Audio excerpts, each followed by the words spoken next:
1 Samuel 20. Perjanjian antara Daud dan Yonatan. Maka larilah Daud dari Nayot dekat Rama, sampailah ia kepada Yonatan lalu berkata, "Apakah yang telah kuperbuat? Apakah kesalahanku dan apakah dosaku terhadap ayahmu sehingga ia ingin mencabut nyawaku?" Tetapi Yonatan berkata kepadanya, "Jauhlah yang demikian itu, engkau tidak akan mati dibunuh. Ingatlah, ayahku tidak berbuat sesuatu, baik perkara besar maupun perkara kecil, dengan tidak menyatakannya kepadaku. Mengapa ayahku harus menyembunyikan perkara ini kepadaku? Tidak mungkin." Tetapi Daud menjawab, katanya, "Ayahmu tahu benar bahwa engkau suka kepadaku.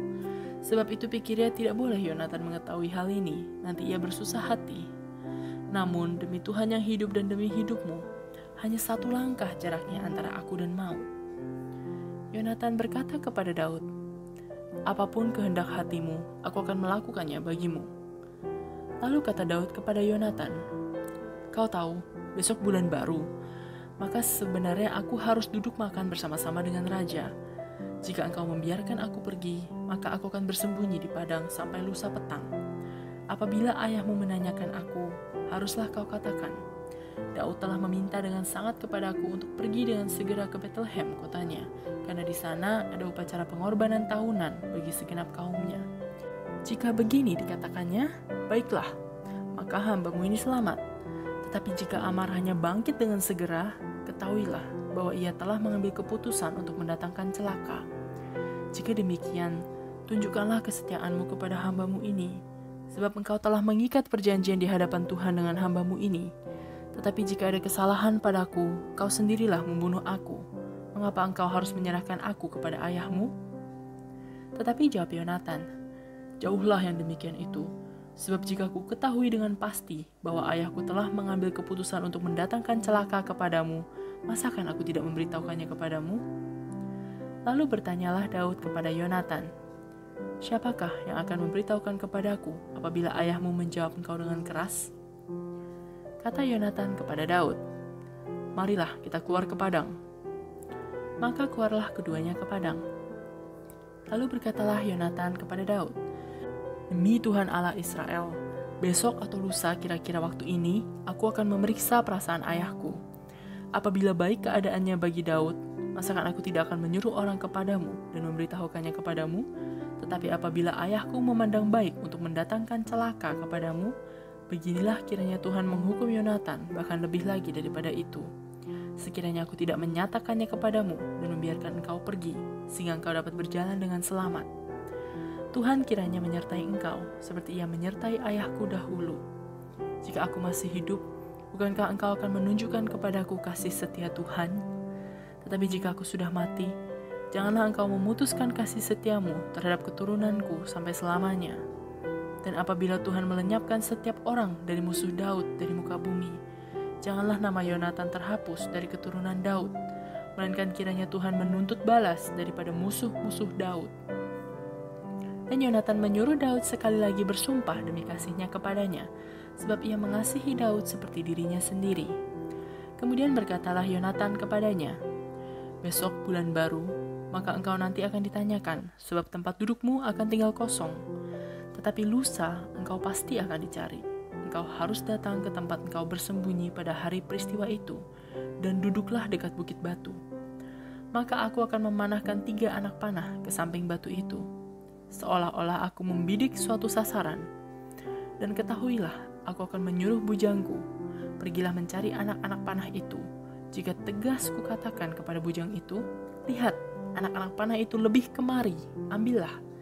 Maka datanglah, sebab demi Tuhan yang hidup, engkau selamat dan tidak ada bahaya apa-apa. Tetapi jika begini kukatakan kepada orang muda itu, lihat, anak-anak panah itu lebih ke sana, maka pergilah, sebab Tuhan menyuruh engkau pergi. Tentang hal yang kita janjikan itu antara aku dan engkau, sesungguhnya Tuhan ada di antara aku dan engkau sampai selamanya." Sesudah itu, bersembunyilah Daud di padang. Ketika bulan baru tiba, duduklah raja pada meja untuk makan. Raja duduk di tempatnya seperti biasa, dekat dinding.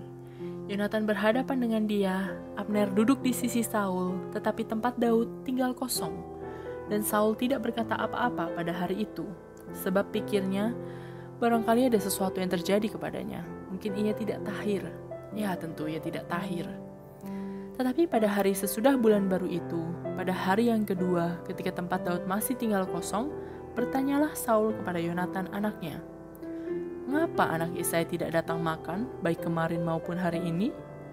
Jawab Yonatan kepada Saul, "Daud telah meminta dengan sangat kepadaku untuk pergi ke Bethlehem. Katanya, biarkanlah aku pergi sebab ada upacara pengorbanan bagi kaum kami di kota, dan saudara-saudaraku sendirilah yang memanggil aku. Oleh sebab itu, jika engkau mengasihi aku, berilah izin kepadaku untuk menengok saudara-saudaraku." Itulah sebabnya ia tidak datang ke perjamuan raja. Lalu bangkitlah amarah Saul kepada Yonatan. Katanya kepadanya, "Anak sundal yang kurang ajar, bukankah aku tahu bahwa engkau telah memilih pihak anak Isai dan itu noda bagi kau sendiri dan bagi perut ibumu? Sebab sesungguhnya selama anak Isai itu hidup di muka bumi, engkau dan kerajaanmu tidak akan kokoh. Dan sekarang suruhlah orang memanggil dan membawa dia kepadaku, sebab ia harus mati." Tetapi Yonatan menjawab Saul ayahnya itu, katanya kepadanya, "Mengapa ia harus dibunuh? Apa yang dilakukannya?" Lalu Saul melemparkan tombaknya kepada Yonatan untuk membunuhnya. Maka taulah Yonatan bahwa ayahnya telah mengambil keputusan untuk membunuh Daud. Sebab itu Yonatan bangkit dan meninggalkan perjamuan itu dengan kemarahan yang bernyala-nyala. Pada hari yang kedua bulan baru itu, ia tidak makan apa-apa, sebab ia bersusah hati karena Daud, sebab ayahnya telah menghina Daud. Pada waktu pagi, keluarlah Yonatan ke padang bersama-sama seorang budak kecil sesuai dengan janjinya kepada Daud. Berkatalah ia kepada budaknya, "Larilah, carilah anak-anak panah yang kupanahkan." Baru saja budak itu berlari, maka Yonatan melepaskan sebatang anak panah lewat kepala budak itu. Ketika budak itu sampai ke tempat letaknya anak panah yang dilepaskan Yonatan itu, maka berserulah Yonatan dari belakang budak itu. Katanya, "Bukankah anak panah itu lebih ke sana?" Kemudian berserulah Yonatan dari belakang budak itu, "Ayo, cepat, jangan berdiri saja." Lalu budak Yonatan memungut anak panah itu dan kembali kepada tuannya. Tetapi budak itu tidak tahu apa-apa, hanya Yonatan dan Daudlah yang mengetahui hal itu. Sesudah itu Yonatan memberikan senjatanya kepada budak yang menyertai dia dan berkata kepadanya, "Pergilah, bawalah ke kota." Maka pulanglah budak itu, lalu tampillah Daud dari sebelah bukit batu. Ia sujud dengan mukanya ke tanah dan menyembah 3 kali. Mereka bercium-ciuman dan bertangis-tangisan. Akhirnya Daud dapat menahan diri. Kemudian berkatalah Yonatan kepada Daud, "Pergilah dengan selamat. Bukankah kita berdua telah bersumpah demi nama Tuhan demikian? Tuhan akan ada di antara aku dan engkau, serta di antara keturunanku dan keturunanmu sampai selamanya." Setelah itu bangunlah Daud dan pergi, dan Yonatan pun pulang ke kota. 1 Samuel 21.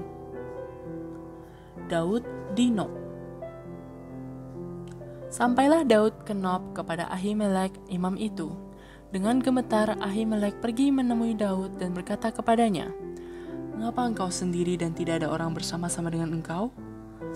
Jawab Daud kepada Imam Ahimelek, "Raja menugaskan sesuatu kepadaku. Katanya kepadaku, siapapun juga tidak boleh mengetahui sesuatu dari hal yang kusuruh kepadamu dan yang kutugaskan kepadamu ini. Sebab itu orang-orangku telah kusuruh pergi ke suatu tempat. Maka sekarang apa yang ada padamu? Berikanlah kepadaku 5 roti atau apapun yang ada." Lalu jawab imam itu kepada Daud, "Tidak ada roti biasa padaku, hanya roti kudus yang ada. Asal saja orang-orangmu itu menjaga diri terhadap perempuan." Daud menjawab imam itu, katanya kepadanya, "Memang kami tidak diperbolehkan bergaul dengan perempuan, seperti sedia kala apabila aku maju berperang.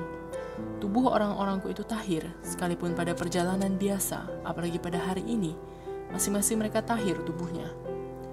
Lalu imam itu memberikan kepadanya roti kudus itu, karena tidak ada roti di sana kecuali roti sajian. Roti itu biasa diangkat orang dari hadapan Tuhan, supaya pada hari roti itu diambil, ditaruh lagi roti baru.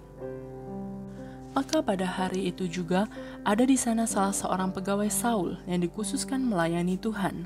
Namanya Doeg, seorang Edom, pengawas atas gembala-gembala Saul. Berkatalah Daud kepada Ahimelek, Tidak adakah padamu di sini tombak atau pedang? Sebab baik pedangku maupun senjataku tidak dapat kubawa, karena perintah raja itu mendesak. Kemudian berkatalah imam itu, pedang Goliat orang Filistin yang kau pukul kalah di lembah Tarbantin, itulah yang ada di sini, terbungkus dalam kain di belakang efod itu. Jika engkau hendak mengambilnya, ambillah, yang lain tidak ada, hanya ini. Kata Daud, tidak ada yang seperti itu, berikanlah itu kepadaku. Daud di Gat. Kemudian bersiaplah Daud dan larilah ia pada hari itu, juga dari Saul, sampailah ia kepada Akis raja kota Gat. Pegawai-pegawai Akis berkata kepada tuannya, bukankah ini Daud raja negeri itu? Bukankah tentang dia orang-orang menyanyi berbalas-balasan sambil menari-nari demikian? Saul mengalahkan beribu-ribu musuh, tetapi Daud berlaksa-laksa. Daud memperhatikan perkataan itu, dan dia menjadi takut sekali kepada Akis raja kota Gat itu. Sebab itu ia berlaku seperti orang yang sakit ingatan di depan mata mereka, dan berbuat pura-pura gila di dekat mereka. Ia menggores-gores pintu gerbang, dan membiarkan ludahnya meleleh ke janggutnya. Lalu berkatalah Akis kepada para pegawainya, tidakkah kamu lihat bahwa orang itu gila? Mengapa kamu membawa dia kepadaku? Kekurangan orang gilakah aku, maka kamu bawa orang ini kepadaku supaya ia menunjukkan gilanya dekat aku? Patutkah orang yang demikian masuk ke rumahku?